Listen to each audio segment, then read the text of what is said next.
नमस्ते।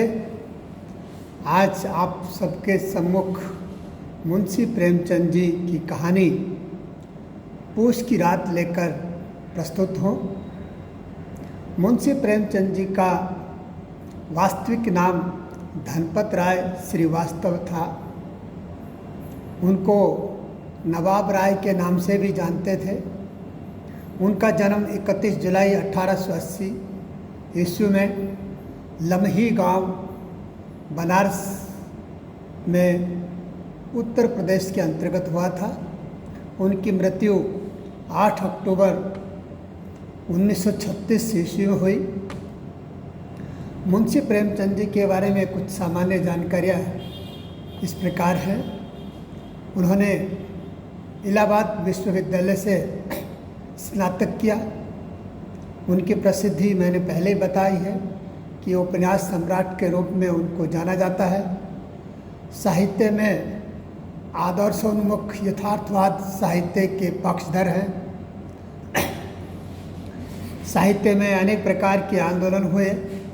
उन आंदोलनों की दृष्टि से मुंशी प्रेमचंद जी प्रगतिशील आंदोलन के पक्षधर रहे हैं, उसका समर्थन किया है। उनकी कहानियाँ प्रगतिशील आंदोलन से प्रभावित हैं।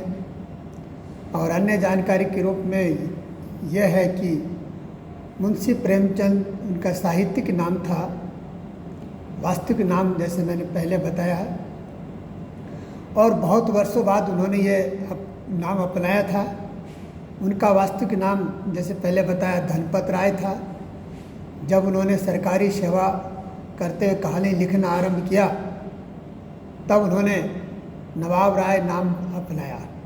बहुत से मित्रों ने जीवन पर्यंत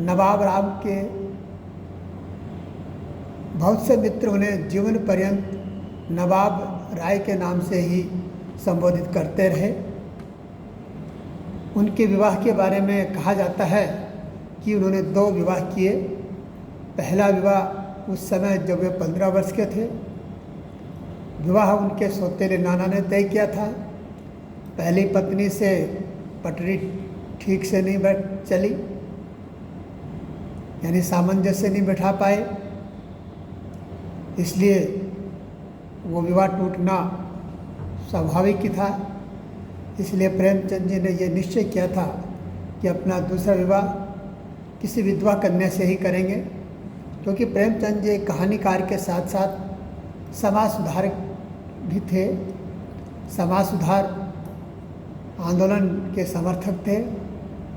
उनकी कहानियों में भी यह आदर्श झलकता है। इसलिए उन्होंने निश्चय किया कि एक विधवा कन्या से ही वे विवाह करेंगे। फलतः प्रेमचंद जी ने दूसरा विवाह किया। पहली पत्नी से वैचारिक मतभेद रहने के कारण दूसरा विवाह प्रेमचंद जी ने किया 1905 ईस्वी में। और उनकी दूसरी पत्नी का नाम शिवरानी देवी था। शिवरानी देवी बाल विधवा थी। उस समय बाल विधवा होना एक आम बात थी, पर विधवा विवाह का होना बहुत ही मुश्किल था। समाज इस विधवा विवाह का विरोध करता था, परंतु प्रेमचंद जी ने इस बात की परवाह नहीं की। उनके पिता फतेहपुर के पास के इलाके में एक साहसी जमींदार थे और शिवरानी जी के पुनर्विवाह के लिए उत्सुक थे। सन 1916 के आदिम युग में ऐसी विचार मात्र की साहसिकता का अनुमान किया जा सकता है। ये कहा जा सकता है कि दूसरी शादी के पश्चात इनके जीवन में कुछ परिस्थितियां बदली और आय की आर्थिक तंगी कम हुई। इनके लेखन में अधिक सहजता आई। प्रेमचंद जी की पदोन्नति हुई तथा स्कूलों के डिप्टी इंस्पेक्टर बना दिए गए। इस प्रकार दूसरा विवाह करने के बाद प्रेमचंद जी के जीवन में कुछ सुख और शांति आई और उन्नति हुई उनके जीवन में। उन्होंने बहुत अच्छी प्रगति की। प्रेमचंद जी ने अनेक कहानियाँ लिखी हैं। उनकी समस्त कहानियाँ मानसरोवर के 8 भागों में संकलित हैं। उनकी प्रसिद्ध कहानियाँ कुछ इस प्रकार हैं: नमक का दरोगा, 2 बैलों की कथा, पूस की रात, पंच परमेश्वर, माता का हृदय, नर्क का मार्ग, वफा का खंजर, पुत्र प्रेम, घमंड का पुतला, बंद दरवाज़ा, काया पलट, कर्मों का फल, कफन, बड़े घर की बेटी, राष्ट्र का सेवक, ईदगाह, मंदिर और मस्जिद, प्रेम सूत्र, माँ, वरदान, काशी में आगमन, बेटों वाली विधवा, सभ्यता का रहस्य एवं बड़े भाई साहब आदि उनकी कहानियाँ प्रसिद्धि को प्राप्त हैं। उनके उपन्यास की दृष्टि से नाम देखे जाएं तो उनका उपन्यास गोदान 1936 ईस्वी में प्रकाशित हुआ, कर्मभूमि 1932 में लिखी गई, निर्मला 1925 में, कायाकल्प 1927 में लिखा गया, रंगभूमि 1925 ईस्वी, सेवा सदन 1918 ईस्वी, गबन 1928, प्रतिज्ञा, प्रेमाश्रम 1922 और मंगलसूत्र उपन्यास वे पूरा नहीं कर पाए। उससे पहले ही मौत ने उनको अपनी आगोश में ले लिया। बाद में उनके पुत्र ने मंगलसूत्र को पूर्ण किया। इस प्रकार प्रेमचंद जी के जीवन की ये मुख्य झलकियाँ आपके सम्मुख प्रस्तुत की। अब हम बात करते हैं पूस की रात की कहानी की मुख्य बातें क्या क्या हैं। इस कहानी का मुख्य पात्र हल्कू है, जो कि किसान वर्ग से आता है। कहानी के अन्य पात्रों में मुन्नी, जो कि हल्कू की पत्नी है, सहना एक साहूकार है, जबरा हल्कू का पालतू कुत्ता है। जब बात इसके शीर्षक की आती है तो पूस जो नाम इसका है, पूस का मतलब देशी महीने से है। भारतीय हिंदू पंचांग के अनुसार जनवरी और फरवरी, भारतीय हिंदू पंचांग के अनुसार 11वें माह का नाम पोह रखा गया है और अंग्रेजी माह के दिसंबर और जनवरी के समय में पोह माह का आगमन होता है। उस समय भयंकर कड़ाके की ठंड पड़ती है।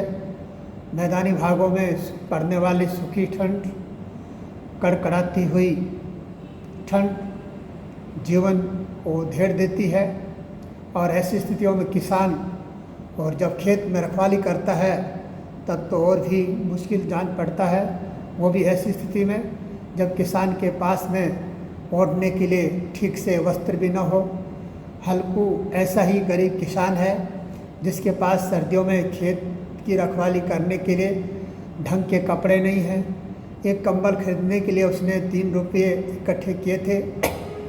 सोचा था कि जब सर्दियों में खेत की फसल की रखवाली करेंगे तब अच्छी सी कंबल खरीद लेंगे जिससे खेत की रखवाली ठीक से कर पाए, परंतु होनी को कुछ और ही मंजूर था। गरीबी इंसान की परीक्षा लेती है, गरीबी इंसान को तोड़ देती है, गरीबी इंसान को बहुत से ऐसे काम करने के लिए मजबूर कर देती है जो वो नहीं करना चाहता। गरीबी आदमी के सम्मान को भी ठेस पहुंचाती है। हल्कू किसान के साथ भी यही हुआ। वो 3 रुपये उसने जमा किए थे, परंतु उसी समय सहना साहूकार अपने पुराने कर्जे का तकाजा लेकर के हल्कू के घर आया और कहा कि मेरे बकाया पैसे दो, अन्यथा मैं तुम्हारा सामान उठा के पटकूँगा। और गाली देने के लिए उतावला हो, गाली देने के लिए तैयार हो गया। पर हल्कू किसान ये सोचता था कि वो गाली नहीं सुनेगा, इसलिए मजबूर होकर के उसने अपनी पत्नी मुन्नी से कहा कि भाई जो पैसे रखे हैं वो सहना को लाकर दे दो। परंतु पत्नी ने मना किया कि सर्दियों में फिर कंबल कैसे खरीदोगे। परंतु हल्को ने कहा कि पहले तो अभी जो मुसीबत आन पड़ी है इससे पीछा छुटाया जाए, सर्दियों की सर्दियों में देखा जाएगा। ऐसा कह करके वो रखे हुए पैसे सहना को दे दिए गए और इस तरह से जो पैसे कंबल के लिए रखे थे, कंबल खरीदने के लायक उनके पास अब कुछ बचा नहीं। जब सर्दियों का समय आता है तो उनके पास कोई ढंग की कंबल नहीं है, फटी पुरानी कंबल जिसमें से सर्दी रुकने का नाम नहीं लेती। वह अपने पालतू जबरे कुत्ते के साथ खेत में जाता है, रखवाली करता है। जैसे जैसे रात ढलती है, सर्दी बढ़ती जाती है।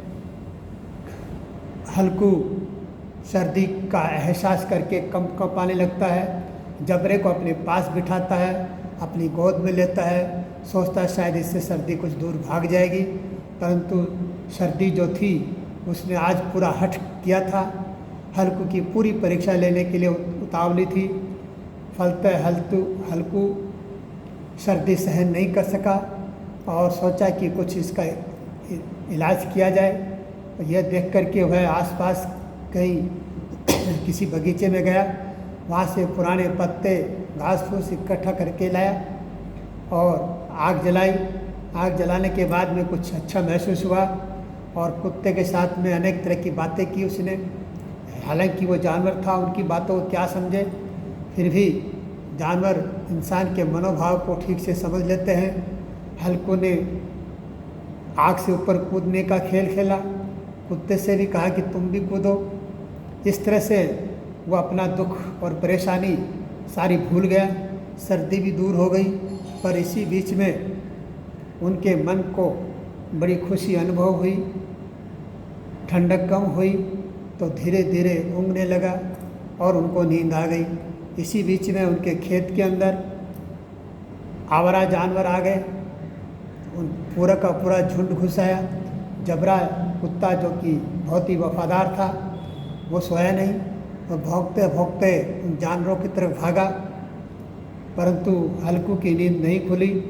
जबरा उन आवारा पशुओं के बीच जाकर के उनसे संघर्ष करने लगा, परंतु आवारा पशु ज़्यादा थे। उन्होंने हल्कू के कुत्ते को संघर्ष में मार दिया।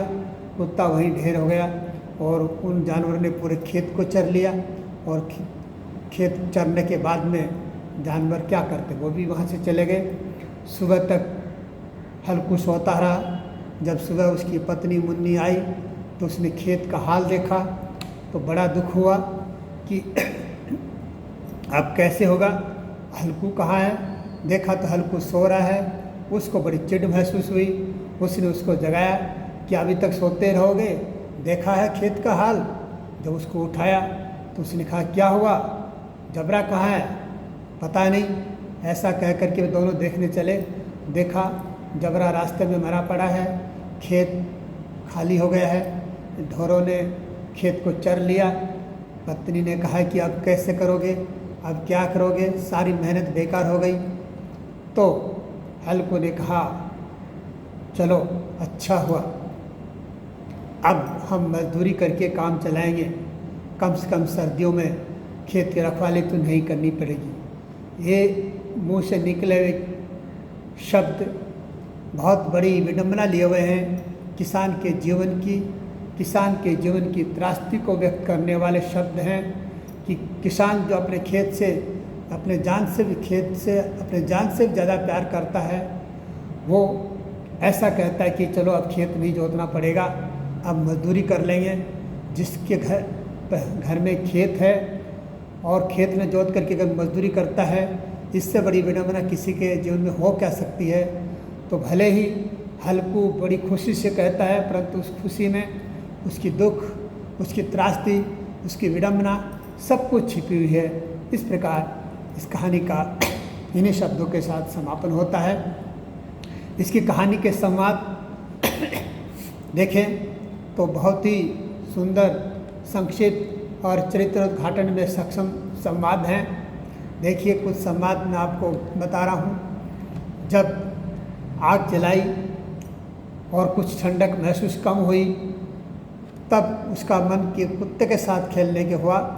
तो हल्कू ने जबरे से कहा, क्यों जबर, अब ठंड नहीं लग रही है।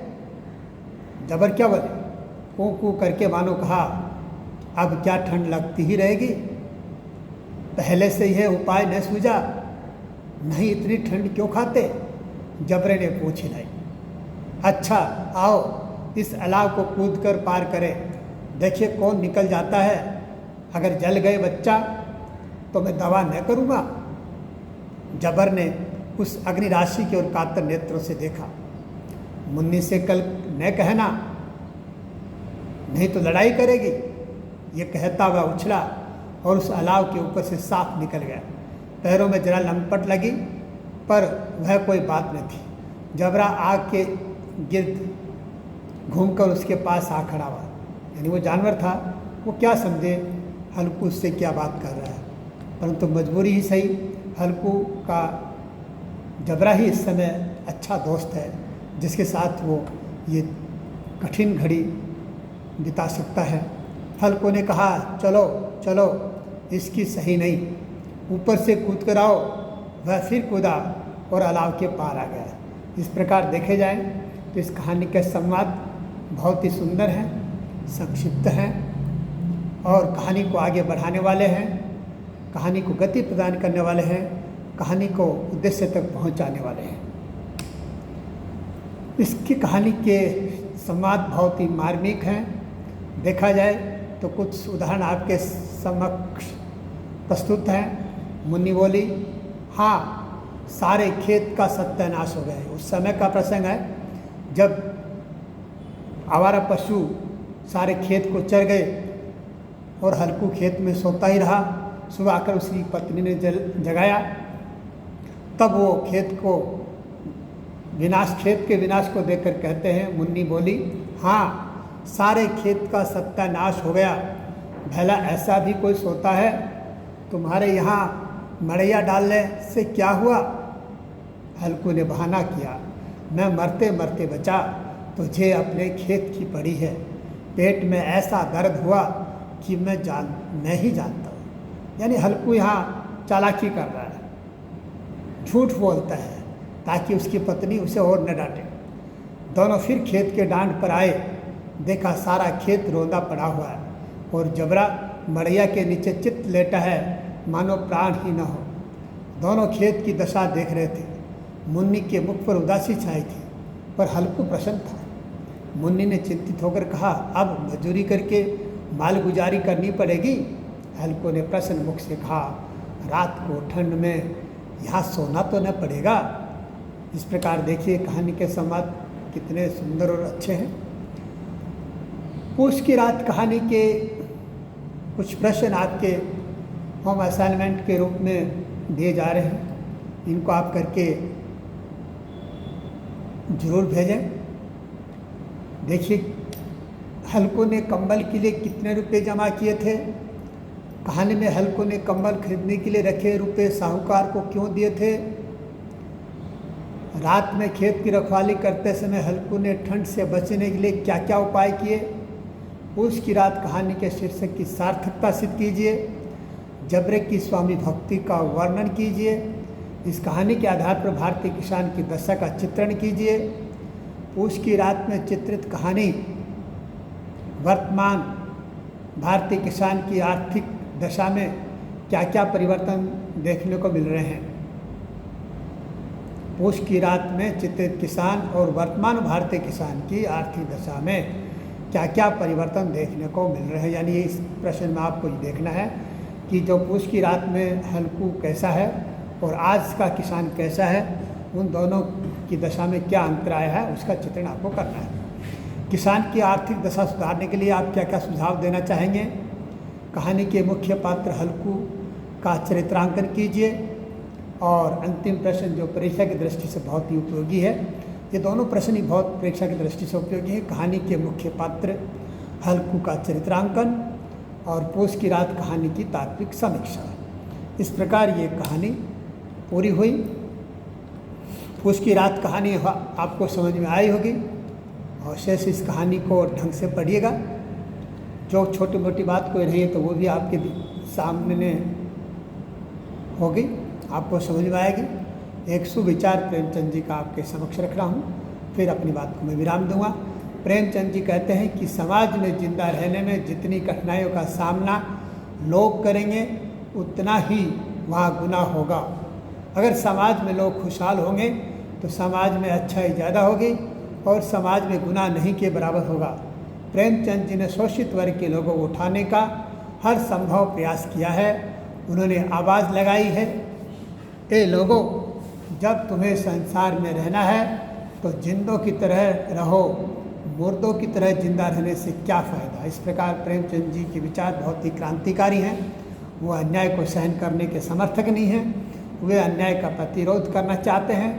अन्याय को सहन करने वाला मुर्दे के समान है, और जो प्रतिरोध करके भले ही 10 साल जिए, वास्तव में सच्चा जीवन उसी का है। इस प्रकार आपने इस कहानी को बड़े प्रेम से और मनोयोग से सुना।